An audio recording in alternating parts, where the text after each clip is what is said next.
Koi Victor mobile hapta phone lobo lakpa matamda aigi phone number su share tawzagani. Chal. Lojong yang Ngashidi haksang su ti nungai tre dubu anu vlog mada muka laga taram nong chu aise consistent oina video se nimit tarani let to be the vlog thagat ke habi challenge ko lauri ba adane haksang ti nungai ting ase saksa ti nungai tre se sai ze ayukta agola pagana haksang thingai raga chang sagalaga taw le rami ba ane dei su college su thabak lai ba ngasi ga hayeng ju le thabak se ai adu do shelle adu hoju ju pung anim khai tare ngasai college se hala ga saksa thoga potha bane adu hoju se satta ba ya de mon already contract singa amura ani singa Victor ba ga se cancel do na cancel se taw hanning da ba cancel se ko cancel se am ka nan ju taw gram ni na ngara ka taw gre adu ngasi di taw ning dre ala cancel taw dana ba chat ke taw ri ba chat laga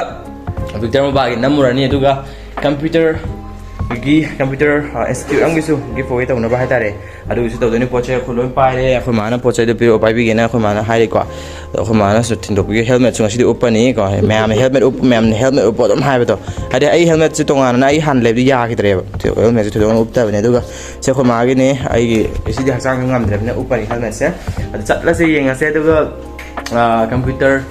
institute ki namo ki na giveaway ki video do live kui live tha de ma du sat se du yeng ase lami lang kamai to no everything detail ai ula gi mayam do ko ado chat chu ni da ai ya maru ba pora ma lau ki ke na ma tam da ai spec lau na ne ado ko obviously gi gari ji lo ni ko power bank hapse le khomana ai khoi maru ba ase ga power bank ha power bank so hape slipper su sang to me asi di nong su ya khachubo wale do na lambi si kapak di phaje phare bat kanglap ti oya bago khomana thin dopala helmet su ya ore helmet se uppa ke phone okay helmet se upsal lage uptre helmet uppa se am kok sagalak to male lo kham ko kha ing na ba taro helmet se bari sagal loidra muka nong ko tara dudi nong ju nong ti tare ba ko kok se ngani se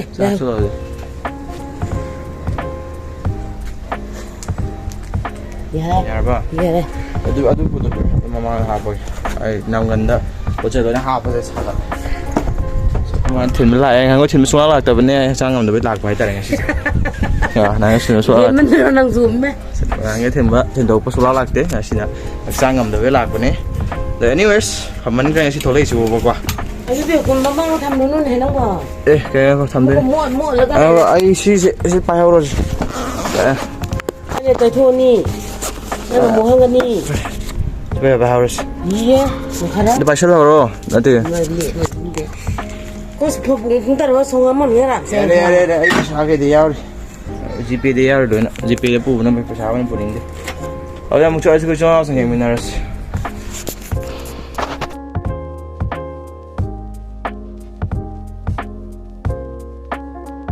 sila si Victor mo ba dala ebo ko ado sangi tonal computer gi hana institute ki do nga kang ke do gi na hai ko adi ki dang nan to kan hai bi le ko to pung ya ba hang na store sa hang ke ba da dukan sa pung ya ba hang ni pung tari ba hang ni ko kwa tari ba hang ta ga di ka do ra je ai ho je kai da light ning ha ro ge ko ang dai bi ra mo do ma se ma se mo si light ning ha kui ge da dak tha da loi do ne ada harin aku na tahu tu saya namun klien dah kata ya nah ayo sih tidak foto kila ni dana ada sing maning ya dia mereka urus ni dana ham bagi kau ikan announcement tu ni dana ada lagi outside ki baru ni sasa kita Victor mobile kalau kamu tahu Victor mobile ini apa part yang halan ni dana dan yang part ni baru washing machine you ero na cakap phone ni matang ada fridge matang ada matang ada ni behind the scene lower ni dana jadi mana tahu orang tak roughly ada idea ada yang mana pak atau mana tahu mana dia ada pak so jadi ini mui thar sepung mai dia thar tu ni pak mari je thao do ai sat lage mari do na ta do le ta so thado ma ge do ko ban pun la ga thamen na ya ko pung tarit ko ne ba sak sa ne de moi du pi re ba moi jina mama advertisement do ki ba ki poi to thok kha sin na ki poi to la tha do ya ko sak sa ngam da de ngai wa si ji pura ya ai ko ba thinga lui bi nya wa ko li ja to no le ka phai dari ya okay ba ya apa tu nasi cumi lagi tak boleh kita boleh buka oh kenapa ada main tu mina saya juga item sing dah giveaway tu betul item sing tu sudah wena kita ngam lah tham beda na ada tahu video ekonomi nipan lagi ni tahu ni ba bisa kita ngam tham je ada ubu dah kemit tu so lah ada nak ada main tu mina sih ko pat lagi kuih ꯆꯠꯂꯁꯤ ꯆꯠꯂꯁꯤ picture ꯃꯣꯕꯥꯏꯜꯗꯩ ꯊꯣꯛꯑꯦꯀꯣ ꯅꯨꯡꯁꯥ ꯁꯥꯕꯅ ꯅꯨꯡꯉꯥꯏꯔꯦ ꯉꯁꯤꯁꯦ ꯑꯁꯦꯡꯕꯆꯠꯂꯁꯤ ꯆꯠꯂꯁꯤ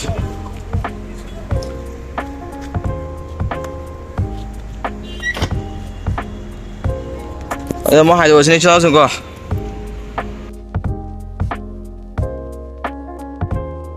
original ꯍꯧꯖꯤꯛ ꯌꯧꯁꯜꯂꯛꯑꯦꯀꯣ ꯑꯩꯅ ꯂꯥꯛꯏꯕ ꯖꯒꯥꯁꯦ computer ꯏꯟꯁꯇꯤꯇ꯭ꯌꯨꯠꯅꯤꯀꯣ D4 Computer Training Institute ꯍꯥꯏꯕꯅꯦꯕꯀꯣ ꯃꯣꯏꯁꯦ ꯌꯥꯝ ꯐꯖꯅ ꯊꯝꯕꯅꯦ ꯑꯩ ꯎꯠꯂꯛꯀꯦ ꯑꯗꯨꯒ ꯃꯣꯏ ꯂꯣꯀꯦꯁꯟꯁꯨ ꯉꯁꯥꯏ ꯍꯥꯏꯔꯝꯒꯦ ꯇꯧꯕꯅꯤꯗ ꯍꯥꯏꯍꯧꯗ꯭ꯔꯦ ꯄꯣꯠ ꯆꯩ ꯂꯧꯊꯣꯛꯑꯁꯦ ꯑꯗꯨꯒ ꯃꯅꯨꯡꯒꯤ ꯀꯩꯗꯣ ꯀꯃꯥꯏꯅ ꯊꯝꯃꯤꯔ ꯍꯥꯏꯐꯦꯠ ꯌꯦꯡꯉꯣꯕ D4 ꯐꯖꯅ ꯇꯥꯛꯑꯦ ꯍꯥꯏꯗꯤ ꯃꯣꯏꯒꯤ ꯏꯪꯅ ꯆꯤꯛꯅ ꯁꯣꯔꯣꯛꯇ ꯈꯤꯇꯪ ꯍꯟꯖꯜꯂꯦꯕ ꯃꯣꯏꯁꯦ ꯏꯪꯅ ꯆꯤꯛꯅ ꯃꯤ ꯑꯝꯇ ꯀꯟꯐ꯭ꯌꯨꯖꯟ ꯂꯩꯇꯅꯕ ꯃꯑꯣꯡꯗ ꯍꯥꯏꯇꯥꯔꯦꯀꯣ ꯁꯤꯗ ꯃꯣꯏꯒꯤ ꯀ꯭ꯂꯥꯁꯦꯁ ꯇꯧꯔꯤ ꯍꯧꯖꯤꯛꯁꯦ ꯀ꯭ꯂꯥꯁꯦꯁ ꯇꯧꯔꯤꯕꯅꯤꯅ ꯁꯤꯗ ꯍꯧꯖꯤꯛ ꯊꯝꯃꯁꯦ ꯄꯣꯠꯆꯩꯁꯦ ꯌꯥꯝ ꯏꯪꯅ ꯆꯤꯛꯅ ꯃꯣꯏꯗꯤ ꯐꯖꯅ ꯇꯧꯕꯅꯦ ꯃꯅꯨꯡꯗ ꯈꯤꯇꯪ ꯆꯪꯕ ꯃꯈꯣꯟꯒ ꯑꯝꯇ ꯂꯥꯡꯗꯕꯅꯦꯕ That's a very nice D4 Computer Training Institute Uripok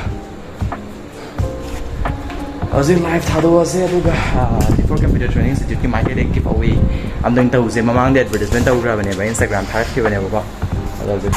video nammaje kamai tawi college ye minarase aduga location sai haram ge hore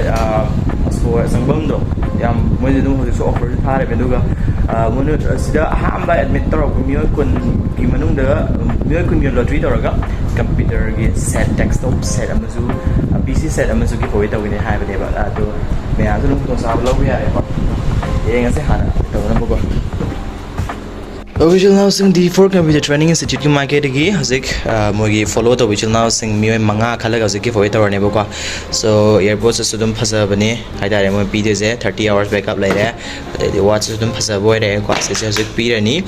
ado je live thalo na bai ready tawraga hazik asom da thara se do pi de na hai ba ko se thara daw ne do hazik wari ba ha ba tawrage khama khai ba chara live thana ba hazik ready tawri asom da thang to ko chai sing Okay,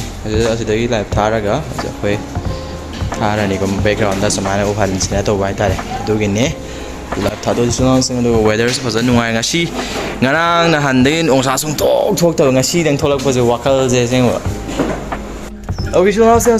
D4 Computer Training Institute ki live thadokpa loire ko aduma yamna dum contact to biba yare yam pabane moi se adi manung du sange ing chi agan yam nungai ra jik se tera amudon habro se da sagolban tera amudon do work ne ba ai location se sai thok ha pe harake adu moi gi foi gram su tawini na habi de ko so it's very nice very good manung jam ing chi na fen ge thar ge nungai na tawe anyways akhoi mathang Victor gi da muk chatlaga gi foi gi video mu shoot tawra se du ga moi gi su gi foi tawgani na de hai bane du yeng minar se moi gi na mi nipan kan ba tara kan ꯑꯗꯨꯒꯤ ꯁꯨꯠ ꯑꯃꯨꯛ ꯇꯧꯔꯁꯦ ꯑꯗꯨ ꯂꯣꯏꯔꯒ ꯃꯈꯥ ꯉꯁꯤꯗꯤ ꯍꯛꯆꯥꯡꯁꯨ ꯉꯝꯗꯕꯅꯤꯅ ꯌꯥꯝ ꯁꯥꯡꯍꯜꯂꯔꯣꯏꯒꯦ ꯚ꯭ꯂꯣꯒꯁꯦ ꯀꯣ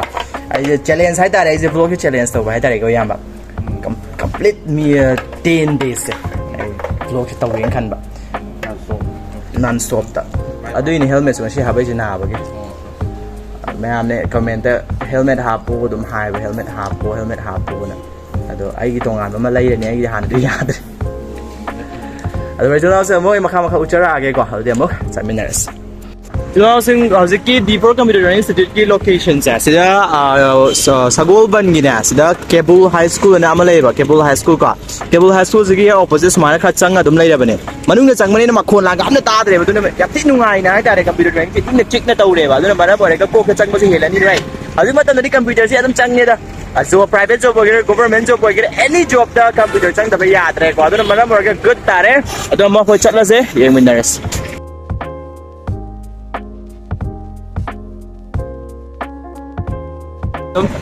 Okay, so now say I video yaw kiro ko ay video da.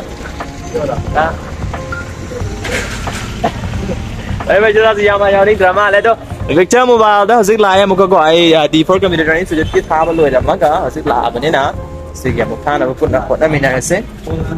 Da sang zarat ke. Okay. Zik Victor ya mo ado video shemdar ase. Victor Mobile Hub.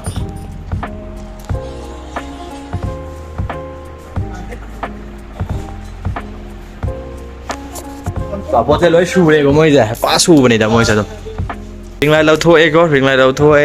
ดูก็จะ stand สิเดี๋ยวจะไอเซตหับกันลานี่ตักตัวมาข้ามมาหับกันลานี่ไอ้กี่ไมโครโฟนลามากว่าไอ้หับกันลาก็สัดเต่านะบ่เต่าทั่วเสก่อนมั่มดึงไงมาได้แต่มั่มเลยจะมุกก็ชุดตัวบุตรนุ่งไงเลยจ้ะนะมั่มดึงมานะชุดเต่าทั่วก็ ready เต่าเรียวสิชุดเต่าดึงไงเด้อจุดละSee you outside ki part kara.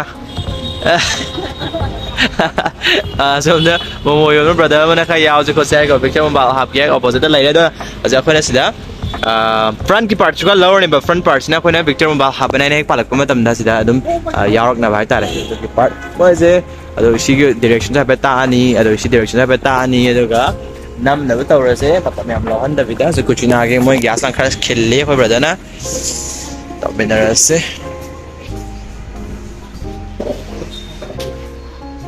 có ready lại có bốn này nữa tôi là tìm những gì mình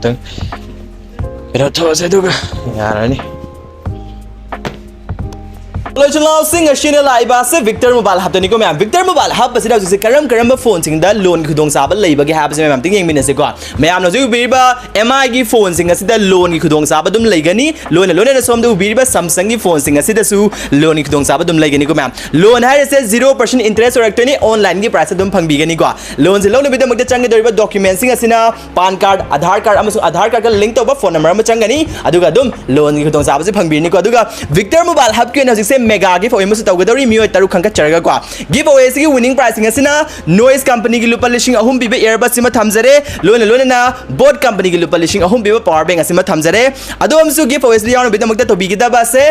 สิ่งวิดีโอสิ่งคอมเมนต์มีอาหุ่มเทคตัวชินบิราโมมีอาหุ่มเทคตัวชิลลับมาตุ้งแต่สิ่งวิดีโอสิ่ง Instagram story นะจากนั้น Facebook feed ตัว share ตัวชินบิราโมอะดู Victor Mbal ฮับกี่ Facebook page สิมา follow ตัวชินบิราโมอะดูไปตามกันดูสู่ giveaway สิ่งอย่างนี้ก็ชิลลับสู่ดูก็สิ่งนั้น Victor Mbal ฮับตัวสิ่งเซ่ fridge TV washing machine สิ่งนั้นสิ่งบ้า item สิ่งที่ยอร์กันนี่ดูก็ fridge TV washing machine สิ่งที่เราสู่ Samsung กี่ไปตามกันดิล้วนคือตรงสาบดมลอยกันนี่ก็ไม่อะดูนะให้ไปคือตรงสาบสิ่งสิ่งเล่าหนูไปตามมุกตะลักปีกันแต่ว่า location นะสินะคุมาลัมปากี่ ISBT กี่ hack opposite แต่ Victor Mobile ฮับอันนั้นเลยนะมันนี่อะดูนะไม่เอาสู่ location video ดูให้ไปคือตรงสาบ location video อะดูนะวิดีโอเสร็จตรงนี้มานะไปสิ่งนี้ share ตัววิบากเก่าบีกันนู้ thank you so much for watching and see you in the next video Oke, channel subscribe. Numida ki puma pan makai tare. Victor Mbal ki video sik ta shoot awal loy betanga nga sade hanjan koi brother singa pun namin nare pun wamin nare ado video se chat pra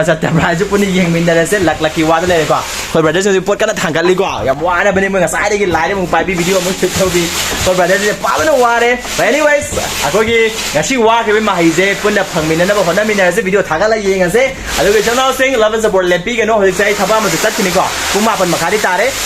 kasminนะอาจจะง่ายกันเลยบอกว่าอาจจะจัดละเซ่มาคนจะอันช่วยกว่า anyways จัดหน้าประตูละเซ่เท่งกันนี่คนประเดี๋ยวสิ่งสู้ไอ้เนี่ยมาสิเท่งกันเลยมวยเซ่anyways พันธุ์บ้าให้ตัวนี้ก็ชนะเซ่มาต่อละกันด้เท่งจัดละกันด้เท่งหัวละกันมาปาละกันตรงอ่ะจะนี่แล้วเดี๋ยวมาให้พี่น้องจะมีอะไรจุ่มไม่ยำจุ่มไม่ว้าวสวยนุ่มไงว้าวรสชิจ่าว่าดูอารมณ์ใครให้ดีการนะว่าคุยพันธุ์ไปกี่ตัวมักจะโตกันเลยนะมาเนี่ยเอาว่าไปดีಅದು fine ಥಾಸಲು ವಾರ ಮನಿ ಲಾ ಸಂಜೆ ವಾಡಿ ಹೋದ tomato ಲೈತ್ರೆ ಬೈ ಥೋಗಿ ಗೆಸ್ ಕಮ್ದ ಅದು ಕೆದವ ಓಕೆ ಮ್ಯಾಮ್ ಲೊಕೇಶನ್ ದು IS ಕುಮಾಲ ಬಾಕಿ ISBT ನಟ್ರಗ ಒಲಿಂಪಿಯಾ ಗೆ ಆಪೋಸಿಟ್ ವಿಕ್ಟರ್ ಮಬಾರ್ ಹಪನೆ ಲೈಬನಿ ಕೊ ಮೊಯ್ಸೆ MI ದಸು ಲೋನ್ ಖುದೋಂಗ್ ಸಾಬ ಪೀರೆ Samsung ದಸು ಲೋನ್ ಖುದೋಂಗ್ ಸಾಬ ಲೈರೆ ಲೋನ್ ಖುದೋಂಗ್ ಸಾಬ ಫಾತನ ಪೀರೆ ಕೊ ಅದು ಖುದೋಂಗ್ ಸಾಬ ಲೋಷನ್ ಬಿರೋ ಚೋರಾವ್ ಸಿಂಗ್ನಾ ಕೊ ಸ್ಟೋರ್ ಅಸೆ ವಿಕ್ಟರ್ ಮಬಾರ್ ಹಪ ಹಪನಿ ಕೊ ಚೋರಾವ್ ಸೆ Original sales in live sina khoi ki sister kasuna thing ba lak pani ko to nang mapan nang tho bangara halak tangai na tra ha nuai ba kamai to ngai chalo ba to nungai Bangalore chalo ba ne je dum ya dum yi ngure siam nungai re ne myam ju ni mon ram thole yun da nang blog number hor ne ba na tro ai blog mo number hor ani dum focus ba ni tam na ko dum blog ma su blog number hor ani do ga ma gi experience hai tare football gi maram da dum share ra ni ko ana khoi na zik le ma le ma jina pan king da ma se nang kwa sa harbo kino bagi taw mane sum nan han tropodo adai sum koi gi ai gi inau pa ya mane adune chulao sing a share je wari pateng shana gi ge haji pung almost tara ka dore kwa yum da halani chakcha ro ni do punna makha mu yeng min na se kwa lam ni lam khana mu chot matang da do asam to ti phasa tho me ka mai to no mai juri ngak te do mai gi ai ju loi ra bane har ge ba channel dum sports ki meram do ko abi dum me am tan ning ba dum any dum hairo dum message on tharo ai blog ano ba hangre hai hang chi kui da na hanga ni dum am subscribe to biro dum channel do like to biro focus ka tan do ni focus yaw do di yar okay chulao se ka wari ta pe tawi ge ado yum han matang su lakhi ge kwa ado ga yum halaga dum tan lo shel la ze blog se ngasi di blog se am sangan ra chang su ngam da ba theno su yum me thoi ba khang ba ado ga ado ai blog to dekha nungai han je ado ga my storytelling sports related ba dum sema ni kwa yeng min na chu chulao seng sama do phasa bam su le shi da but man ba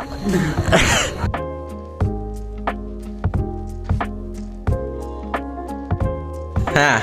pung tara ta daure pung kia tar gi ngo pung tara hele